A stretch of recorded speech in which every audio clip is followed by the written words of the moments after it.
नमस्कार, SPT news में आपका स्वागत है। पेश है 1 दिसंबर सोमवार दोपहर 3:15 बजे राजस्थान के विभिन्न शहरों की 15 बड़ी खबरें। राजस्थान में कृषि मंत्री किरोड़ीलाल मीणा के जनसुनवाई की खास तस्वीर सामने आई है। जब एक महिला अपनी परेशानी लेकर पहुंची तो कैबिनेट मंत्री ने हाथ पर लिखकर समस्या के समाधान का वादा किया। मंत्री किरोड़ीलाल मीणा ने आज 1 दिसंबर चाय की थड़ी पर आम लोगों की जनसुनवाई की। जयपुर के एयरपोर्ट रोड पर बैठे लोगों के साथ चाय पी। इसी दौरान लोगों ने अपनी समस्याएं बताई। तभी महिला भी गौशाला से जुड़ी समस्या लेकर आई थी, जिसे किरोड़ीलाल मीणा ने सुना और निपटारे का आश्वासन दिया। मंत्री ने महिला की बात सुनने के बाद कहा कि उसकी समस्या का समाधान हो जाएगा।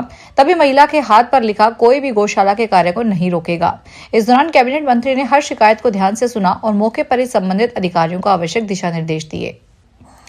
बाड़मेर में महिला मंडल संस्थान पर आज सोमवार सुबह ईडी की रेड पड़ी। यहाँ डॉक्यूमेंट्स खंगाले जा रहे हैं, साथ ही यहाँ सुबह से सर्च चल रहा है। यहाँ महिला मंडल आगेर संस्थान में ऑफिस रोड पर रेड की गई है। बताया जा रहा है कि संस्थान को करोड़ों रुपए की भारी फंडिंग हुई है। सोमवार सुबह 2 से 3 कारों में ईडी की टीम पहुंची। पिछले 4 घंटों से यहाँ सर्च की कार्रवाई चल रही है। जानकारी के अनुसार ईडी को बाड़मेर में बाहरी फंडिंग का इनपुट मिला था। इसके बाद टीमें सुबह बाड़मेर पहुंची थी। राजस्थान में प्रदूषण का स्तर लगातार चिंताजनक बना हुआ है। प्रदेश के कुल 12 शहर खराब वायु गुणवत्ता वाले ऑरेंज जोन में पहुंच गए हैं, जबकि भिवाड़ी रेड जोन में बना हुआ है। आज सोमवार सुबह एक बार फिर हवा की गुणवत्ता प्रभावित होती नजर आई। सुबह 8 बजे की रिपोर्ट के मुताबिक भिवाड़ी के वसुंधरा नगर यूआईटी सेंटर पर AQI 324 दर्ज किया गया, यानी एक बार फिर यह शहर रेड जोन में आ गया। जबकि भिवाड़ी का ही एक और सेंटर रिको इंडस्ट्रियल एरिया में एक AQI 263 दर्ज किया गया और यह ऑरेंज जोन में रहा। भारतीय जनसंख्या अध्ययन संघ की नई रिपोर्ट एक अच्छी खबर लेकर आई है। रिपोर्ट ये बता रही है कि अब भारतीय माता पिता पहले की तुलना में परिवार छोटा रखने को लेकर ज्यादा सजग हो गए हैं। इसी का सबूत है कि भारत की कुल प्रजनन दर घटकर 1.9 पर आ गई है, जो पहले काफी ज्यादा थी। अब अनुमान है कि 2080 तक देश की आबादी 1.8 से 1.9 अरब पर स्थिर हो सकती है। पिछले 20 सालों में देश में जन्म दर में लगातार कमी देखी गई है। साइबर ठगी के नित नए तरीके सामने आ रहे हैं। जब तक लोग एक तरीके के प्रति जागरूक होते हैं, साइबर ठग नया पैंतरा आजमाने लग जाते हैं। अब 5 रुपए का पुराना नोट दिखाओ तो 21 लाख ले जाओ जैसा झांसा देकर ठगी करनी शुरू कर रखी है। सोशल मीडिया और फोन कॉल के माध्यम से ऐसा लालच देकर लोगों से ठगी कर रहे हैं। ताजा मामला गंगाशहर थाना क्षेत्र के रामस्वरूप नामक व्यक्ति के साथ ठगी होने का सामने आया है। रामस्वरूप के अनुसार उसकी एक रिश्तेदार PBM अस्पताल में भर्ती है। वह फेसबुक देख रहा था, तभी एक वीडियो उसके सामने आया। वीडियो में दावा किया गया है कि 5 रुपए का पुराना नोट देने पर 10 से 11 लाख रुपए तुरंत मिल जाएंगे। नोएडा एयरपोर्ट से जहाजों के उड़ान का बेसब्री से इंतजार कर रहे लोगों को जल्द प्रधानमंत्री उद्घाटन कर खुशखबरी देने वाले हैं। सूत्रों की माने तो खरमास शुरू होने से पहले प्रधानमंत्री कार्यालय को 7, 8 और 9 दिसंबर की तिथि उद्घाटन के लिए भेजी गई थी।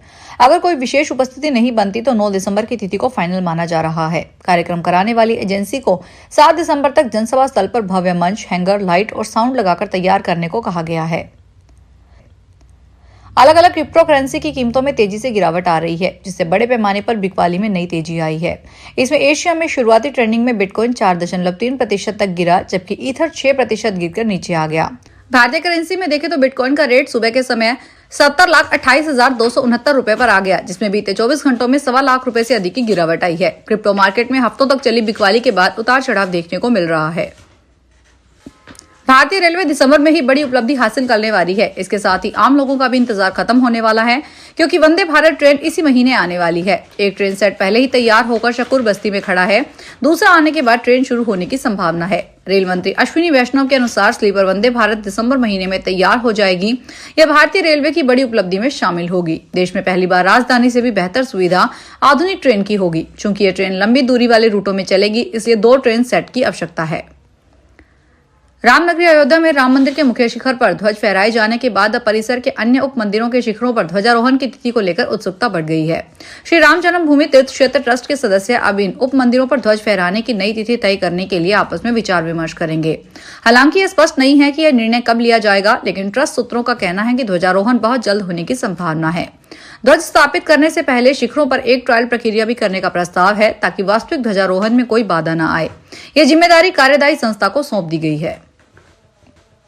अजमेर के आदर्श नगर थाना क्षेत्र में एक व्यापारी से धोखाधड़ी का मामला सामने आया है। व्यापारी ने दहेज का सामान खरीदने के लिए आए एक महिला सहित युवकों पर जमीन बेचने की आड़ में मुनाफा दिलाने का प्रलोभन देकर 10 लाख रुपए हड़पने का आरोप लगाया है। पीड़ित व्यापारी की ओर से आदर्श नगर थाने में शिकायत दी गई है। पुलिस ने मुकदमा दर्ज करके जांच शुरू कर दी है। आदर्श नगर थाना पुलिस के अनुसार राजगढ़ तहसील निवासी मिंकू सिंह रावत की ओर से मुकदमा दर्ज करवाया गया है। आज सोमवार से आरएएस 2024 सहित विभिन्न परीक्षाओं के इंटरव्यू शुरू हो चुके हैं। आरपीएससी में सदस्यों की कमी का असर इंटरव्यू पर पड़ेगा, क्योंकि मेंबर कम होने से बोर्ड की संख्या में कमी आएगी। इससे इंटरव्यू लंबे खींचेंगे और परिणाम देरी से जारी होंगे। आरपीएससी में मेंबर्स के 10 पद हैं, जिनमें से अभी 7 भरे हुए हैं। आरए के इस्तीफे के बाद अब 6 पद ही भरे हुए रह जाएंगे, 4 पद खाली हो जाएंगे। मौजूदा सरकार के वक्त में आरपीएससी अध्यक्ष UR साहू और 3 मेंबर्स की नियुक्ति हुई है। शादियों में बारातियों को जानछुआरी यानी गिफ्ट देने की वर्षों पुरानी परंपरा चली आ रही है। ऐसी एक शादी राजस्थान के कुचामन शहर में हुई, जहां बारातियों को हेलमेट देकर उनका स्वागत किया गया। इस पहल को जमकर सराहा जा रहा है। बारात में शामिल हुए 286 लोगों को उपहार में हेलमेट देने वाले रामकरण कुमावत, दुल्हन के दादा, ने बताया कि अधिकांश सड़क दुर्घटनाओं में मौत का कारण दुपहिया वाहन चालकों की लापरवाही या हेलमेट नहीं पहनने के कारण होती है। इसी को देखते हुए उन्होंने सभी बारातियों को हेलमेट उपहार में दिए। उन्होंने सभी को सड़क सुरक्षा की शपथ भी दिलाई। शादी में हुई इस पहल को लोग जमकर तारीफ कर रहे हैं। सर्दियों के आगमन से पहले राजस्थान रोडवेज के भीलवाड़ा आगार डिपो ने बसों की हालात सुधारने के लिए विशेष तैयारी की है। मेरी बस मेरी जिम्मेदारी अभियान के तहत डिपो की सभी बसों को दुरुस्त किया जा रहा है। हाल ही में बसों की तकनीकी से लेकर फिजिकल फिटनेस तक पूरी जांच की गई है, ताकि यात्रियों को सर्दी के दिनों में सुरक्षित और आरामदायक सफर मिल सके। अभियान में सीटिंग अरेंजमेंट पर भी खास ध्यान दिया गया है। टूटी सीटें बदली गई और कई सीटों में सीट कुशन की मरम्मत कर आरामदायक किया गया। जयपुर दिल्ली राष्ट्रीय राजमार्ग पर बढ़ते यातायात दबाव और लगातार लगने वाले जाम को देखते हुए सार्वजनिक विमानन विभाग ने अहम निर्णय लिया है। विभाग ने आमेर में चंदबाजी के बीच करीब 20 किलोमीटर लंबे मार्ग पर 3 नए फ्लाईओवर निर्माण को स्वीकृति दे दी है। कुकस, अचरोल और ताला मोड़ पर बनने वाले इन फ्लाईओवर पर करीब 95 करोड़ रुपए खर्च होंगे। इस निर्माण से आमेर चंदबाजी तक का सफर पहले की तुलना में कहीं अधिक सुगम हो जाएगा। राजस्थान राज्य में धीरे धीरे सर्दी ने दस्तक देना शुरू कर दिया है और दिनों रात्रि के तापमान में परिवर्तन हो रहा है। पशु स्वास्थ्य को प्राथमिकता देते हुए लोगों की रोकथाम व अन्य सुरक्षात्मक उपाय के लिए उचित प्रबंधन हेतु पशुपालन विभाग ने प्रदेश के सभी जिलों को एडवाइजरी जारी कर दी है। पशुपालन मंत्री जोराराम कुमावत ने शीत ऋतु में होने वाले रोगों से पशुधन के बचाव के लिए विभागीय अधिकारी व कर्मचारी को तत्पर, सक्रिय और संवेदनशील रहकर काम करने के निर्देश दिए हैं। उन्होंने कहा कि मोबाइल चिकित्सा दलों का समुचित उपयोग करते हुए रोग निदान और नियंत्रण में लगने वाले समय को न्यूनतम किया जाए। फिलहाल इस बुलेटिन में इतना ही, फिर हाजिर होंगे बड़ी खबरों के साथ। अगर आप भी अपने आसपास की छोटी बड़ी और महत्वपूर्ण खबरों से अपडेट रहना चाहते हैं तो सब्सक्राइब कीजिए हमारे चैनल SPT न्यूज को और प्रेस कीजिए बेल आइकन पर।